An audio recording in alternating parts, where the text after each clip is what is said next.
Lesson planning made easy. Keep it simple. Keep it simple. Rigor is different from complexity. Now, this is a schema building lesson plan. A schema is a file folder in your head. So this type of lesson plan is used to develop students' knowledge, to present knowledge and concepts to students. Now, here is the schema building lesson plan in its most basic form. And you can get by with that in most lesson plans. But we are going to complicate it up a little bit. Now, there are 6 different types of lesson plans, maybe more.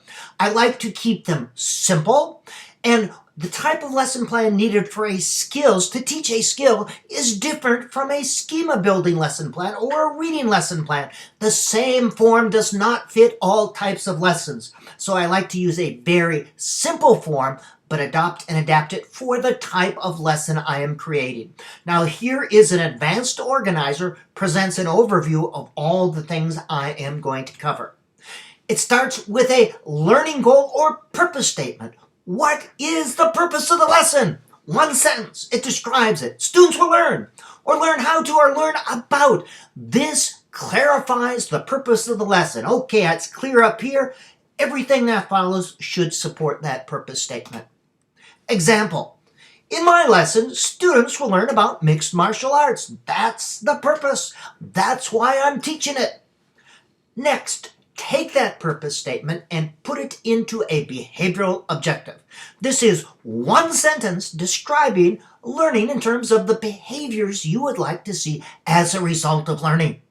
You should be able to answer yes or no. Did students meet that behavioral objective? Were they able to do it? Yes or no. Now, I recommend you keep this flexible initially, because often this will change as your lesson plan is developing. So keep it flexible. Example, students will be able to identify and describe 3 salient characteristics of mixed martial arts. I can say yes or no in terms of were they able to do that.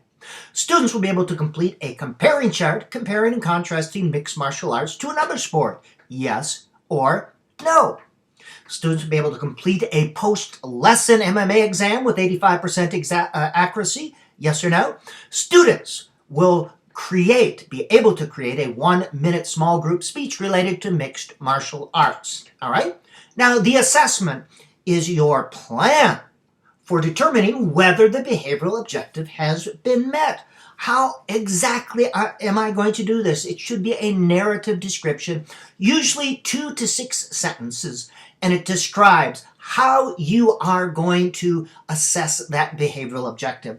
And I recommend doing this last because, again, this often changes based on what you plan for your input.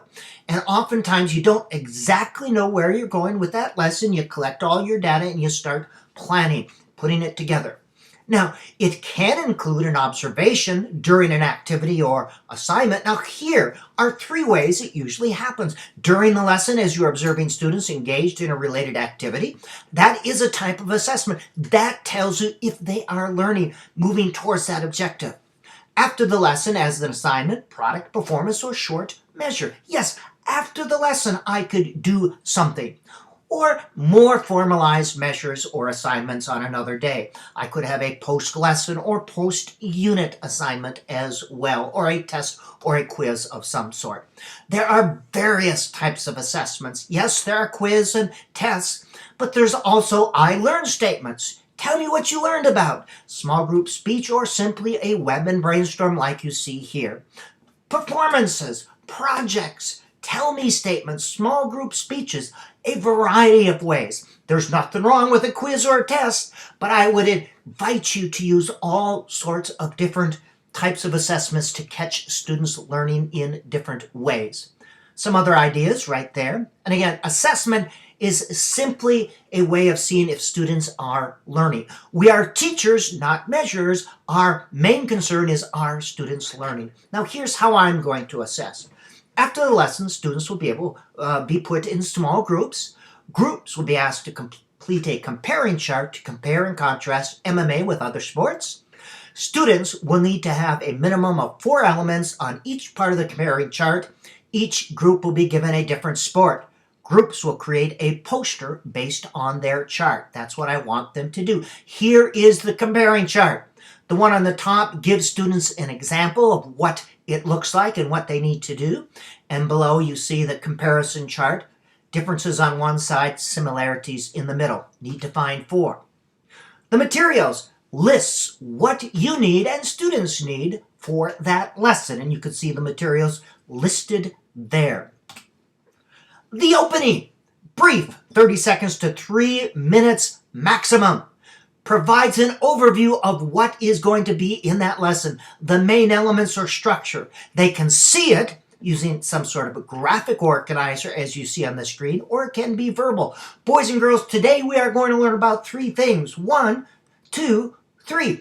That is an advanced organizer, either verbal or graphic. Either way works. A simple outline like I used for this lesson can also be an effective advanced organizer. It enables students to see the parts. The input or body is the most important part of a schema building lesson plan. This is the information that students need in order to learn. I recommend you use list or outline form. This enables you to see the sequence of events and the structure. All right, this is the heart of the lesson. Again, you are teaching students something. And again, below is an example. Short abbreviated sentences for input enables you to quickly see the structure. If you're going to include questions, use a cue. They should be represented there. All right, keep it simple. Keep it simple. And then here's an example again. Use short abbreviated sentences for the input. Enables you to quickly see the structure. This is my input for providing input. Independent practice or independent activity. This should be practice of what students have already learned. Now the rule of thumb is they should be able to complete this with a 95 to 100% success ratio. Again, you're practicing or reinforcing learning, something you have already taught. The purpose of our teaching is not to measure, evaluate. The purpose of the activity is not to challenge. That's not what this is for. To practice learning, extend, or reinforce. We are not measuring. We are teaching. An example of the activity for this one. Groups will be assigned. The following roles will be used: president, artist, researcher, and materials facilitator. Students will be given 5 minutes of planning before beginning. Students will have about 15 minutes to design their poster. The artist will use at least 2 drawings or symbols. Posters will be attached to the wall or bulletin board. Now you can see I have that outline form or list form so you can see the structure. 1, 2, 3, 4. I recommend that you'd use this form. And the closing. Not every lesson has a closing, all right? But if you do, keep it short, reinforce or review the main ideas, knowing that students do not master any skill or concept in one. That should be lesson, not less, all right? And then reflection. Good teachers reflect. What are 2 things that worked well and 2 things I would do differently? For one thing, I would capitalize the T on 2. There's no such thing as a perfect lesson. All lessons have good parts and things that you could do differently.